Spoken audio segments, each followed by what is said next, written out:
Friends sorry, बीच में वो demo का अनाउंसमेंट था, एक दो और अनाउंसमेंट थी, आइडियोलॉजी ऑफ आदर्श। So back to the work, we are studying adjustments. फटाफट रिकैप कर ले। We are passing adjustment entries to know the exact और actual result of current year. हमने पहले 10 या 11 एडजस्टमेंट्स कंप्लीट करे थे, उनका रिवीजन। आउटस्टैंडिंग या अनपेड एक्सपेंस, एक्सपेंस में plus and liability, prepaid expense, जो एक्सपेंस आप एडवांस में पे कर चुके एक्सपेंस में से माइनस एंड असेट रिसीवेबल है। आउटस्टैंडिंग इनकम, आपको ही आपकी इनकम मिलनी बाकी, इनकम में plus and asset and pre received income, income received in advance, income में से माइनस, और वो तो अगले साल की है ना, तू तो आवता वर्ष में इन्हें डाल देंगे लायबिलिटीज पे। जो एडजस्टमेंट आता ही है क्लोजिंग स्टॉक फॉर्मेट में ही है ना, उसके दो effect, trading credit and balance sheet asset. क्या था उसका note? Consider which is less, वो मैंने रिपेयरिंग का भी बताया था, वो भी माइनस करना है कि भैया नवा खर्चोच। असेट्स फंड गाड़ी था हो डेप्रिसिएशन, असेट्स की वैल्यू कम होना, असेट्स में से माइनस P&L डेबिट। एक एक्स्ट्रा बात ध्यान रखना, अगर इनविजिबल असेट्स कम हो इन्हें राइट ऑफ कहते हैं। सर का पगार नहीं, सर का एक्चुअली फीस होता है, इसी वजह से राइट ऑफ असेट्स में से माइनस P&L डेबिट इनविजिबल या इंटेंजिबल असेट्स के लिए। अनरिकॉर्डेड परचेज, मुझे बताओ परचेज का भित्तु कौन? क्रेडिटर्स। तो परचेज और क्रेडिटर्स में प्लस अनरिकॉर्डेड सेल्स, सेल्स का भित्तु डेटा, सेल्स और डेटर में प्लस, रिटर्न हो तो याद है अपना style, unrecorded purchase return, purchase और क्रेडिटर में से minus unrecorded sales return, sales और डेटर में से माइनस, और आखिरी एडजस्टमेंट था कुछ बचत हो जाए, जनरल रिजर्व। P&L अप्रो की डेबिट, इनकम काट के, एंड देन लायबिलिटी, पुराना रिजर्व हो तो नया प्लस, ओल्ड मतलब ट्रायल बैलेंस, न्यू मतलब एडजस्टमेंट। तो ये फटाफट रिवीजन था, आज का नया एडजस्टमेंट देखते हैं। इन्हें कहते हैं स्टेशनरी क्लोजिंग स्टॉक, मतलब कि आपके पास एंड में थोड़ी स्टेशनरी बची है, क्या करोगे फ्रेंड? मुझे बताओ स्टेशनरी खरीद, मतलब मान लो एक मतलब फनी एग्जांपल है, आपने 5 बॉल पेन खरीदे, during the year you used 4 ball pens, साल खत्म होने वाला है तो आप 5वां बॉल पेन भी ऐसे रगड़ लोगे या रहने दोगे? क्या करोगे आप? रहने देंगे। नेक्स्ट ईयर काम आएगा ना, तो आपका करंट ईयर का खर्चा 4 बॉल पेन का ही हुआ ना, that is the closing stock. मतलब स्टेशनरी क्लोजिंग स्टॉक। देखिए फ्रेंड्स, स्टेशनरी अगर ओपनिंग स्टॉक हो तो उसमें स्टेशनरी एक्सपेंस या purchase plus, closing stock minus, then out. और क्लोजिंग स्टॉक आपकी असेट्स है तो balance sheet asset side. Example से बताओ, मान लो ईयर बिगिनिंग में आपके पास 3 बॉल पेन्स थे, 7 आपने खरीदे, 10 हुए, और क्लोजिंग स्टॉक 4 का है, तो आपने during year 6 ball pen use करे ना, और जो क्लोजिंग स्टॉक है 4, वो कहां पे आ जाएगा? Balance sheet asset side. ऐसी same treatment advertisement material, packing material same है। अरे यार वो बैनर्स होते, लिफलेट होते, वो नेक्स्ट ईयर काम आते हैं ना, सेम इसी वे से जो बच गया वो इस साल के खर्चे में गिना जाता नहीं। मेरे को तो याद आ गया, घर पे जो नाश्ता बच गया सुबह यूज करने वाले, वो कोई डाउट किया? नेक्स्ट, याद है स्वाहा का goods goes out anyways, almost treatment same है।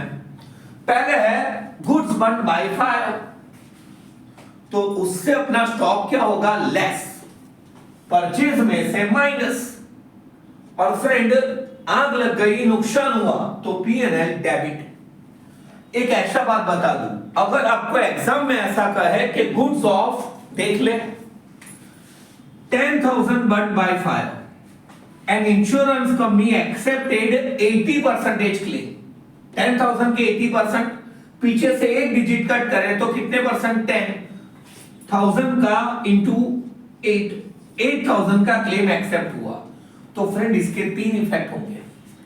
Goods burn by fire 10,000, purchase में से माइनस कितने रुपए इंश्योरेंस कंपनी हमें देगी? 8,000, तो ये कहां पे आ जाएगा? असेट। 10,000 में से 8,000 मिलेंगे तो बुझ कितने का लगा? 2,000। Loss by fire P&L debit.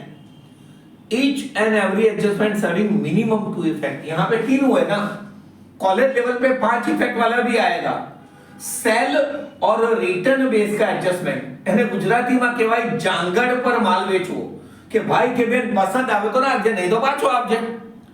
Next, goods stolen हुए, मतलब आग लग गई थी, अब चोरी भी हो गए, सेम ना, मतलब तो सेम हुआ, स्टॉक कम, परचेज में से सॉरी यहां पे माइनस, और आपका लॉस हुआ तो P&L डेबिट। एक डेमो ने लिखा है, आपने चैरिटी में गुड्स दिए तो स्टॉक कम हुआ, स्टॉक में से minus, as well as expense है P&L डेबिट, ये लॉस है।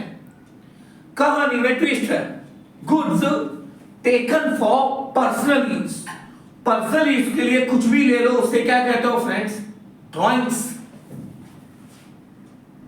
स्टॉक कम हुआ फ्रेंड, ये सब कॉमन है। स्टॉक कम हुआ तो परचेज में से माइनस, और ड्रॉइंग है तो इधर कैपिटल अकाउंट और करंट अकाउंट की कहां पे आ जाएगा? डेबिट आना चाहिए। ये इजी है, एकदम इजी, फालतू, कोई डाउट? नेक्स्ट, इस एडजस्टमेंट को मैं ऐसे पढ़ाता हूं, जाना था जापान, पहुंच गए चीन, तो चीन में से माइनस, जापान में प्लस।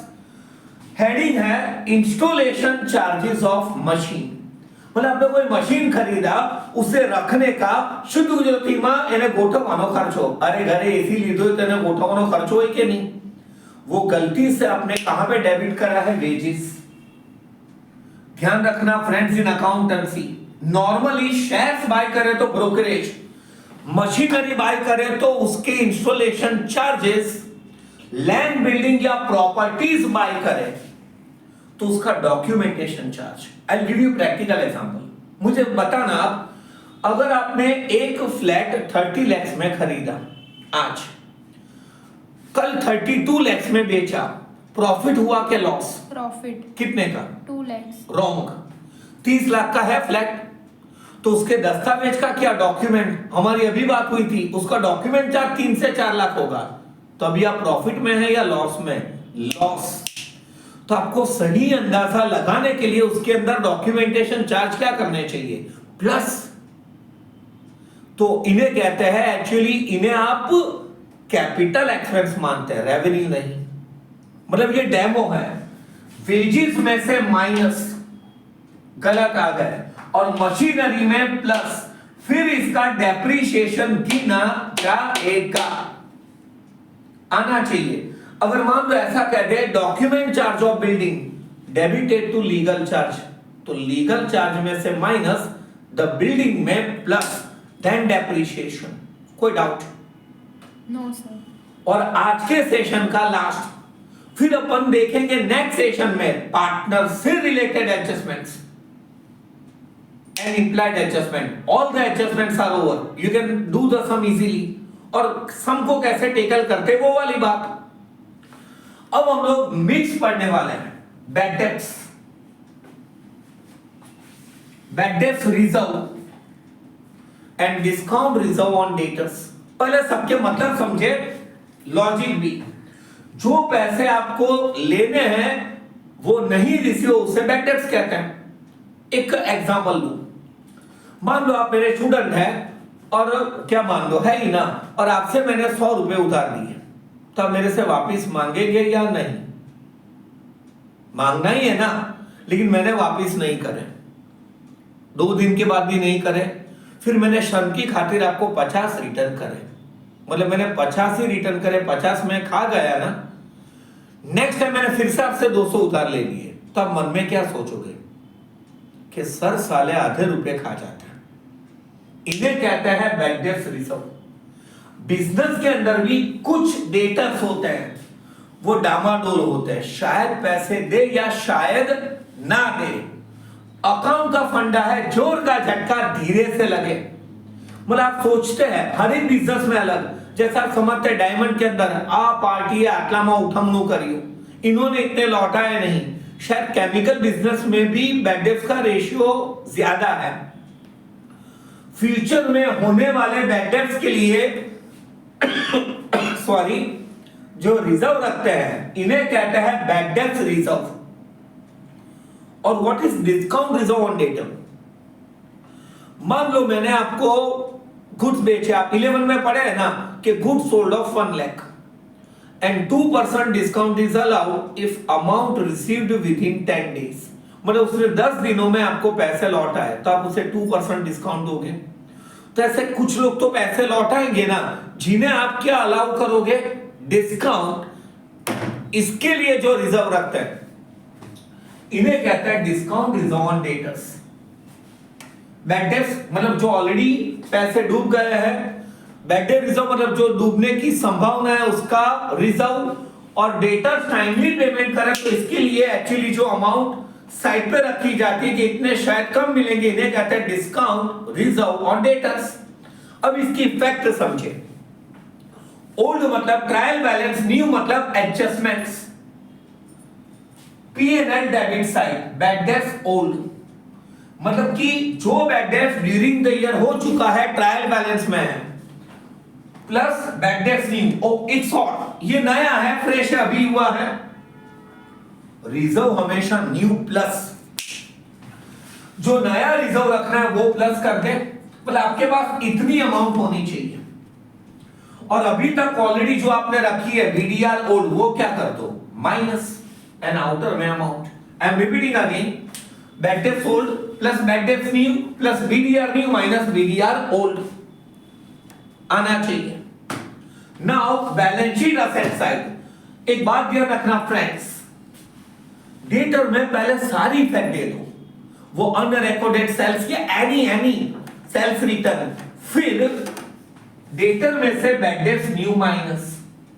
मतलब कि अभी जो रिसेंटली वो मैंने कहा ना एक शॉर्ट हुआ है वो माइनस करने के बाद इस अमाउंट के 30% से निकलेगा बैड डेब्ट रिजर्व न्यू, और उसके बाद निकलेगा discount reserve new and outer में अमाउंट न्यू। यहां पे हर एक जगह आपको पता है ओल्ड मतलब ट्रायल बैलेंस, ट्रायल बैलेंस के कोई भी मैटर की एक इफेक्ट और एडजस्टमेंट्स के मिनिमम 2।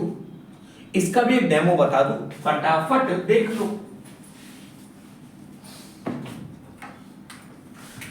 फॉर एन एग्जांपल, मान लो डेटर्स है 1,08,000।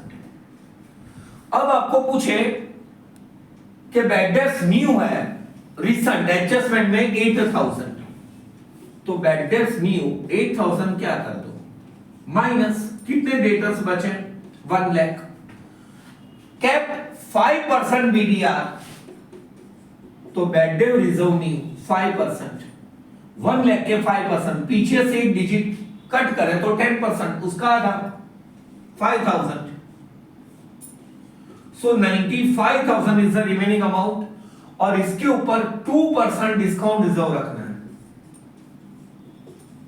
डिस्काउंट रिजर्व न्यू, इसके 2%, पीछे से 2 डिजिट कट करें तो 1%, 950 का डबल, आई थिंक सो 1900, तो आउटर में आएगा 93,100। This is it. और इसकी इफेक्ट साइमल्टेनियस यहां पे। मुझे आपको एक इंटरेस्टिंग क्वेश्चन पूछना है नॉलेज के लिए। इफेक्ट तो आ गई, नेक्स्ट ईयर जब डेटा शो करोगे तो आप किससे शो करोगे? Option A 1,08,000, option B 1 lakh, C 95,000 या डी 93,100। कितने से नेक्स्ट ईयर शो करा जाएगा? 93,100। सब जनरल ये सोचते हैं नो 1 लाख, क्योंकि ये संभावना है शायद हो या शायद ना हो। अब समझते हैं कि डेटर्स बुच मारे तो 95 मिलेंगे, टाइमली पेमेंट करे तो 93,100 मिलेंगे, बट एक्चुअली ये वो कहते हैं ना प्ले सेफ। अरे यार आप मार्क्स एज्यूम करते हैं कि मेरे 50 में से तो 49 आ ही जाएंगे, फिर आते हैं 41। बेटर है थोड़े कम एज्यूम करे, सेम जोर का झटका धीरे से लगे। So this is it. और हाँ, एक लास्ट बात, 99.99% डेटर में से सारी कौन सी चीज माइनस होती है? New, bad debts, BDR, discount reserve. लेकिन किंतु परंतु बट बैड डेट रिजर्व या कोई भी रिजर्व न्यू नहीं हो, मतलब एडजस्टमेंट में ना हो, ओल्ड हो, सिर्फ कहां पे हो? Trial balance. रिपीटिंग, एडजस्टमेंट्स के अंदर रिजर्व्स नहीं हो, कहां पे है? Trial balance. तो उसकी सिर्फ एक इफेक्ट, डेटर में से माइनस, पीएनएल में आता नहीं, ओनली वन इफेक्ट। कब? एडजस्टमेंट्स में नहीं हो तब। That's it. तो friends, bye bye. Next session में हम लोग पढ़ेंगे adjustment related to partners and implied adjustments. Thank you, bye bye.